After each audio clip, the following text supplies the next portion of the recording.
Just out here with the chickens. That one's Fat Man. That one's Little Boy. My kids named them Flea and Poop, but I like Fat Man and Little Boy. If you know, if you're familiar with obscure World War II trivia, you know what I'm referring to. But I saw a video yesterday from Ninja Picker, and he was talking about bikes, and got me thinking about what I used to do. There's money to be made by putting one ads out in local papers. I used to run a little one ad, said collector wanted vintage bikes, antique bicycles by collector, will pick up. And people would call me, I'd come out and get their bikes, and I'd sell them on eBay. There's many different ways you could go about it. A lot of guys part them out.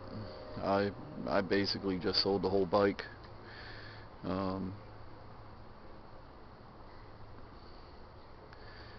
bit of a pain taking it apart, especially when you're dealing with some bikes that's 90 years old.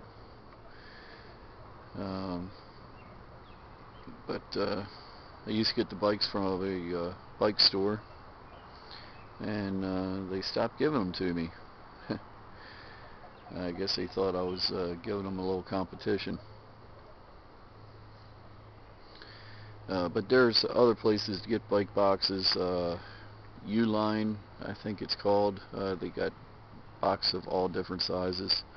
That'd be a good place to go if you're interested into getting into bikes.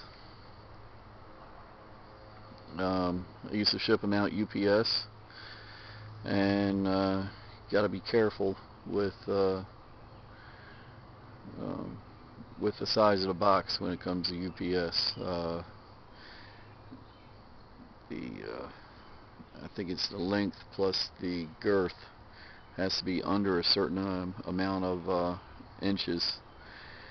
Otherwise, the price skyrockets. I remember one time I had to take a box back home and cut 2 inches off the top of it to get it under the limit, because there was a difference of about $75 in shipping.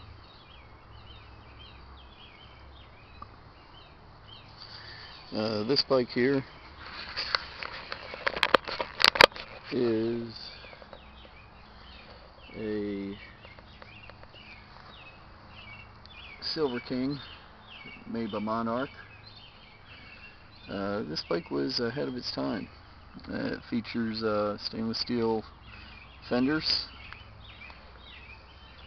an aluminum frame,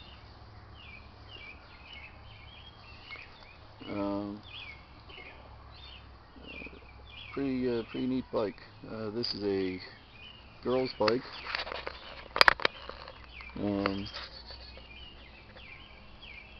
I wish it was a boy's bike. Boys' bikes are worth a lot more than girls' bikes. There isn't as many boys' bikes around. Boys were a lot harder on their bikes. And also there's a lot more men who collect bikes than it is women. And they'd rather have boys' bikes. So that drives up the price. But when I got this bike, the guy gave me a call, said he had a bike out in his shed. We went out there, and he opened the door to his shed, and there was about a half dozen big long snakeskins hanging from the rafters. This thing was all the way back there. We dug it out. Luckily didn't run into any snakes, and I bought this for $20, I believe it was. When I got it, the tires were completely dry rotted off the rims. The rims were rusted. Um, so I took them and sanded the rims down, painted them red. They weren't red originally, but it goes good with the white walls. The white walls I got off eBay. They call this a balloon tire bike. This is a 2 1/8 inches wide tire on here. Nice and wide. I just love the look of the nice big wide tires, big fenders, the headlight on it. These bikes had some nice lines to them. But you don't have to do bikes. You pick something that you are familiar with, something that you know pretty good.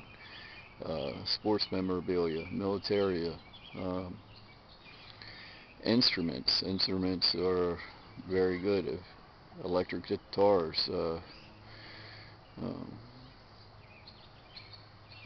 any number of things. Get out there and run a little one ad. Maybe put an ad on Craigslist too. Say you're looking for these things, and don't say you're a dealer. Call yourself a collector, and that's a lot more appealing than people will sell you something a lot easier if they think you're a collector than you are a picker. So try and make some money. It's worth a shot.